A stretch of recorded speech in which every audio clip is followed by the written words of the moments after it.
Hello, everyone, and welcome to another lecture inside Ethereal University. In this lecture, you will learn about the death process and how to prepare for it, and why that preparation is so important. So let's get straight into this. You must understand, as a spiritual creature that you are, you have a visible nature and an invisible nature. You never truly die. You are an eternal soul experiencing a temporary physical world. The inner world of thought and emotion is eternal, while the outer world of matter is mortal. Everything that is seen is mortal, everything that is unseen by the eyes is immortal. When you die, your external physical world will be stripped away, leaving only your pure consciousness in its raw form, drifting within the astral plane. So here you see your physical external body and your internal world. And your internal world is your state of consciousness. It's your state of consciousness. Your thought and emotion is one overall state. Okay? So you must understand these planes. You have the physical body, the etheric double, an astral body, a mental body, and the Buddhic body. When you die, you leave the physical plane. Then you will more than likely leave the etheric plane because the ether acts as like a portal. Everything comes out of the ether and returns back to the ether. I can break that down in another video in electromagnetism. But electromagnetism is ether, energy coming in and out of the ether. You will, every single day you die, every single day. There's a cycle of life and death occurring all the time. Every single day, you go to sleep, you go back, your consciousness slips back through the ether. And then when you wake up, your consciousness comes back through the ether into the physical plane. Death is just a bigger macrocosm of the microcosm cycle of life and death.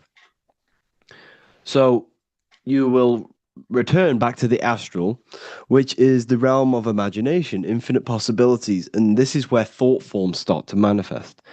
Okay. So depending on how advanced you actually are mentally and emotionally, will depend how long you stay in the astral.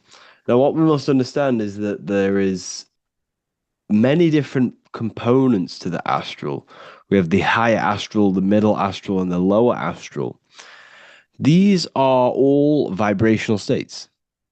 So if your mind and soul is operating in lust, lust, desire, hate, food, physical addiction, smoking addictions, then these are quite heavy. These are quite heavy attachments to your consciousness, and they're quite low level desire, which means they have a low vibration.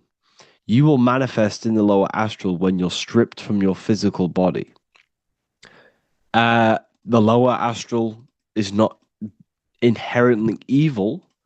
However, there's just low vibrating things going on there. Low vibration does not mean evil. Okay. So just like bad doesn't mean evil. Okay. Uh, in the lower astral, you are going to see lower astral beings. You're going to see spirits, souls with low level desire. Okay. People who are attached to the physical plane, people that lust, people that do these things. Technically, this is hell, but you can escape it by escaping yourself. Now we're going to break all this down. I'll break all this down properly once you understand the full context.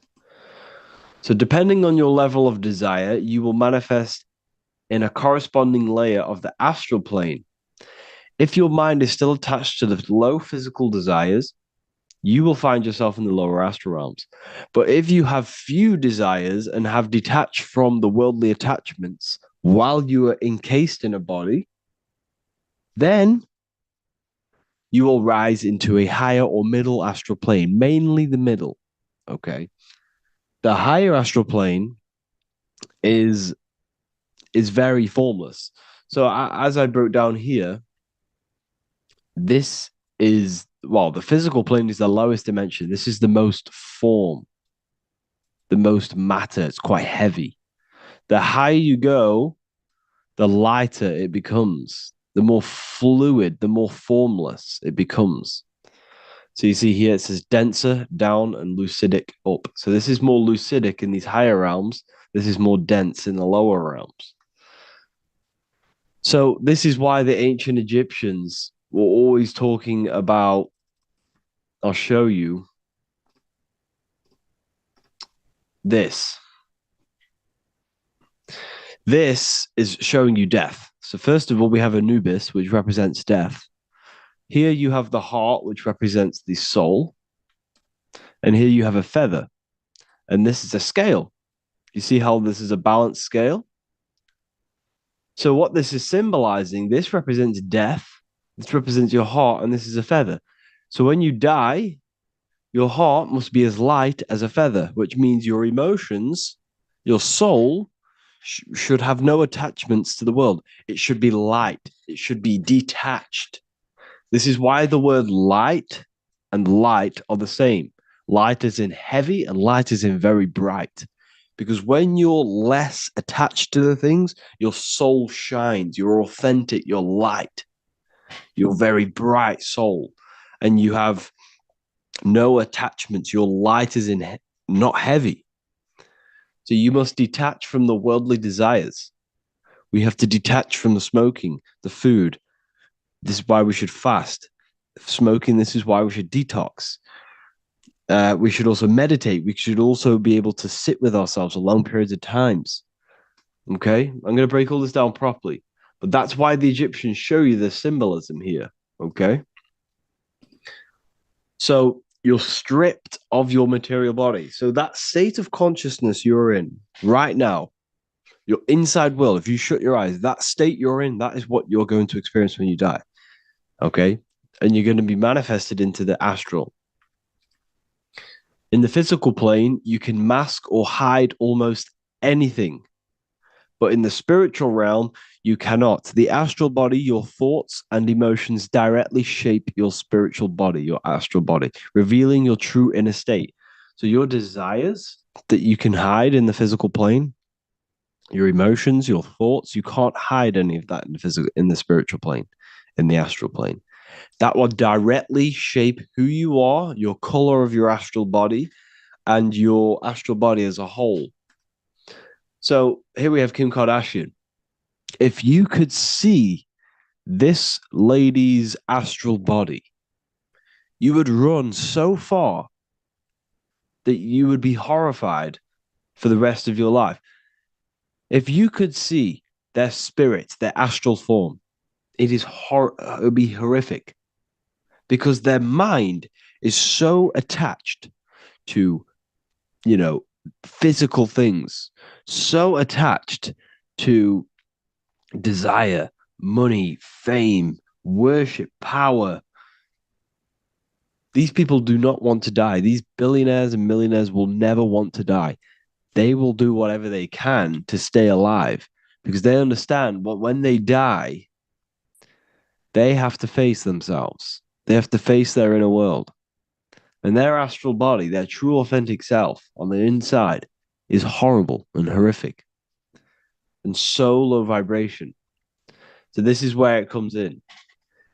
You must be as light as a feather. This is what the Egyptians are showing you in their artwork. Your soul must be as light as a feather.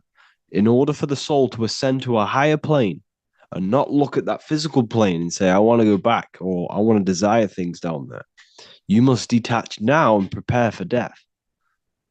Hell is not a place. It's your own personal suffering born from within. If your mind and soul are deeply attached to mental fixations, emotional wounds, and physical addictions tied to the material world, that pain will follow you into the astral. This is your true judgment day. You judge yourself when you die. You see your authentic self. There's no hiding. Right. Imagine right now that you that everything you cling to was stripped away.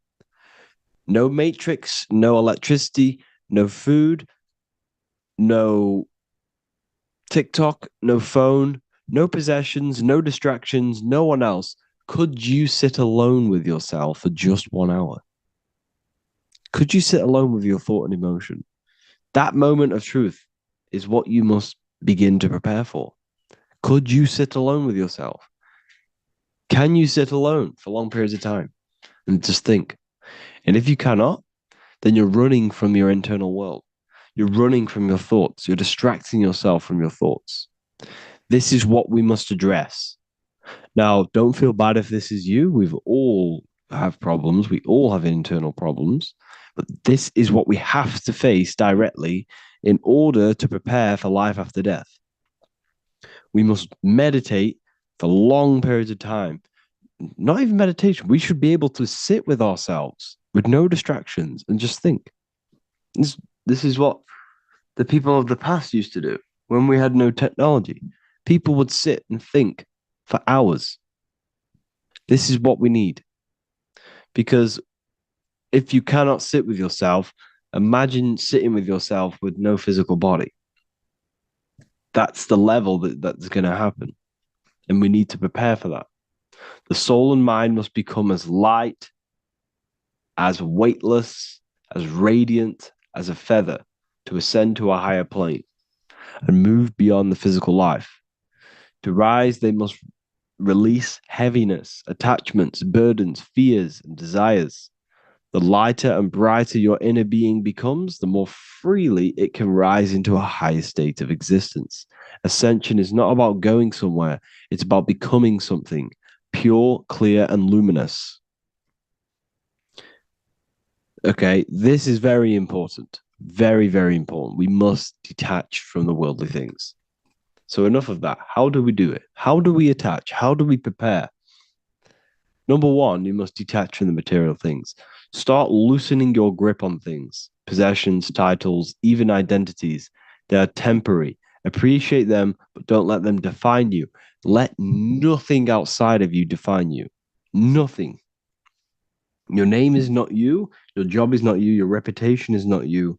Your bad past is not you. Your good past is not you. Your business is not you. Everything outside of you is not you. Now, what I'm saying is, I'm not saying go full right hand path and never care about anything physical, never care about your family, don't love your family. I'm not saying that.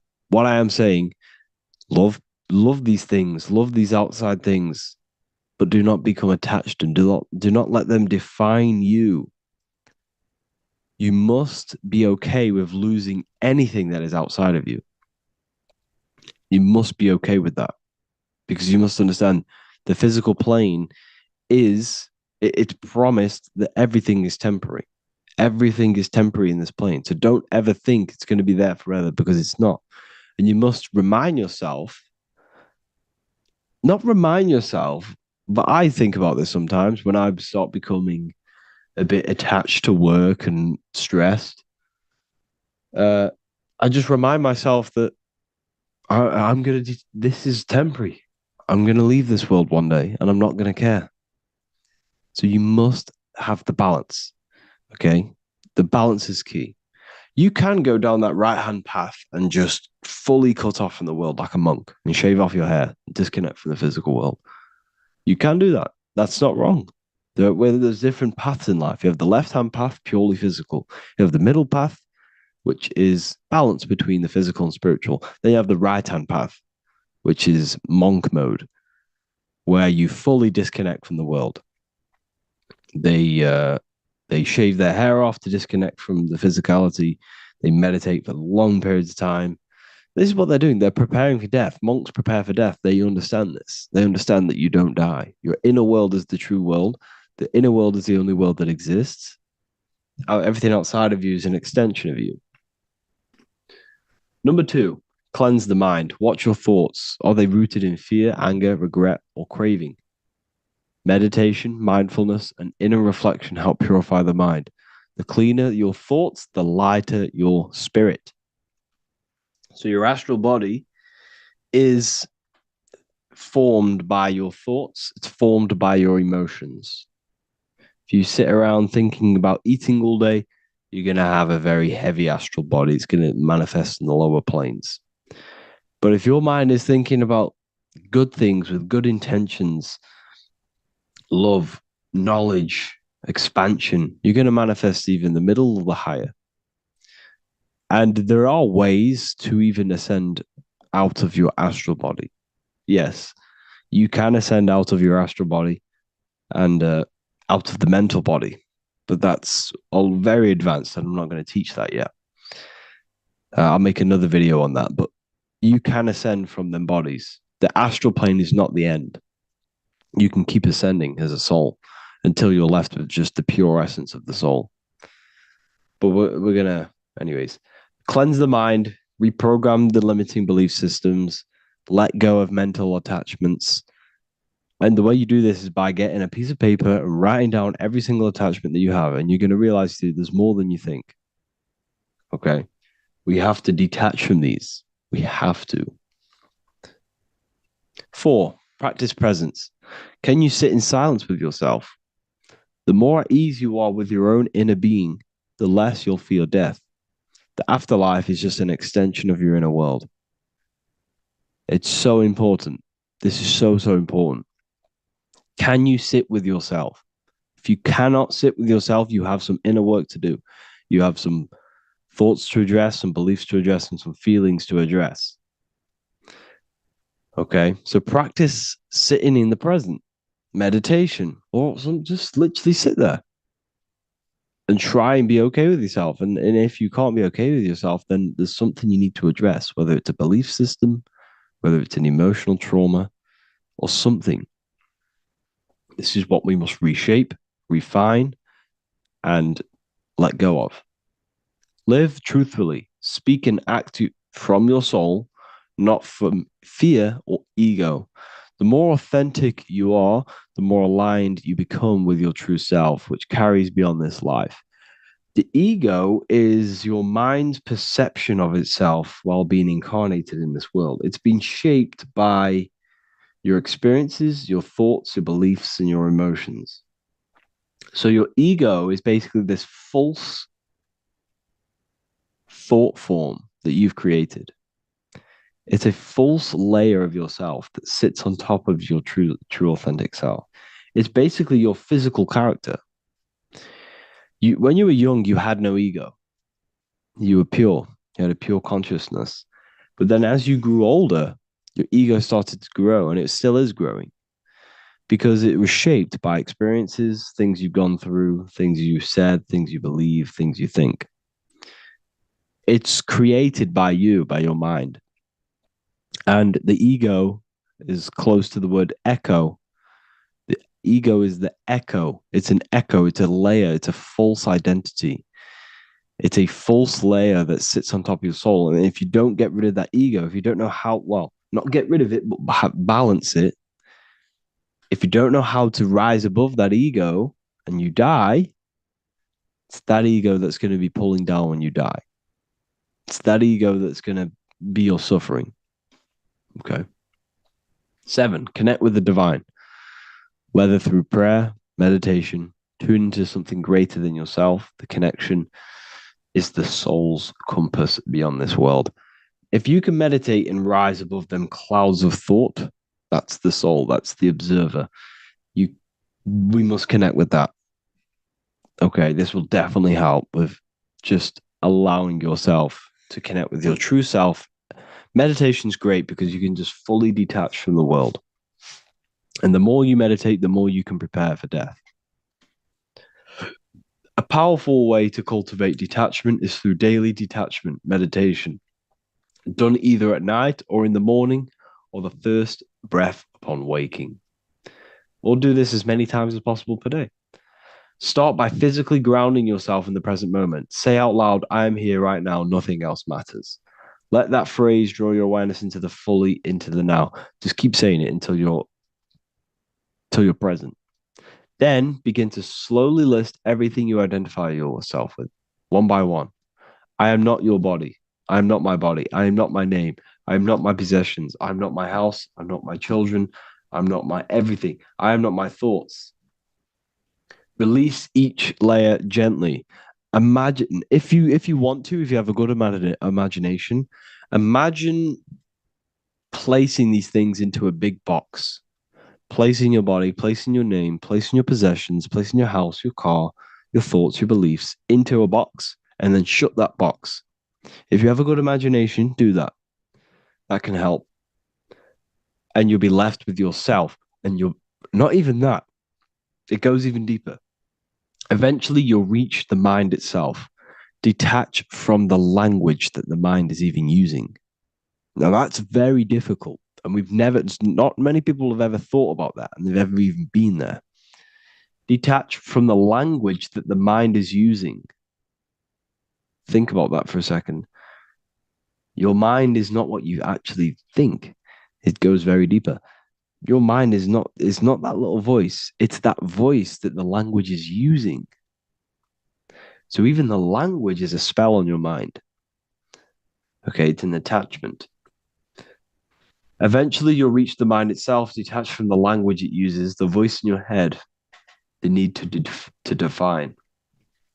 What remains is something beyond thought and beyond words. I can't even describe what's left because words, once the language is gone, it's purely metaphysical. All I can say is pure awareness, and it's symbolized. This is why symbols are so amazing, because they can symbolize things that are beyond words. A flame, it's just a flame, and you won't be able to understand that until you've been there. It's just a flame. It's pure cause.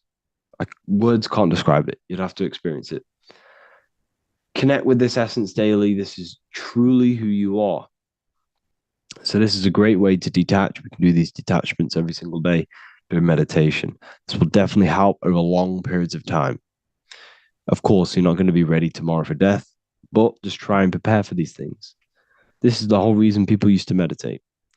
It's the whole reason why people do these spiritual practices, because they understood that this plane is temporary and your soul moves on from this plane. And you'll never truly believe in the soul until you experience it. So I can show you these things, but you must go out and experience it. The soul is real, but you won't understand unless you cast off everything else. Okay. So I hope this video helps. It's a very deep video. I'm going to be making more of these stuff, of more self-mastery. And of course, we've made the self-mastery section now. So I'm going to be start filling up this place with lectures. And I think it's a great time to start this, because a lot of people have been asking on how to master yourself, prepare to death. So hope this video helps. See you in the next one.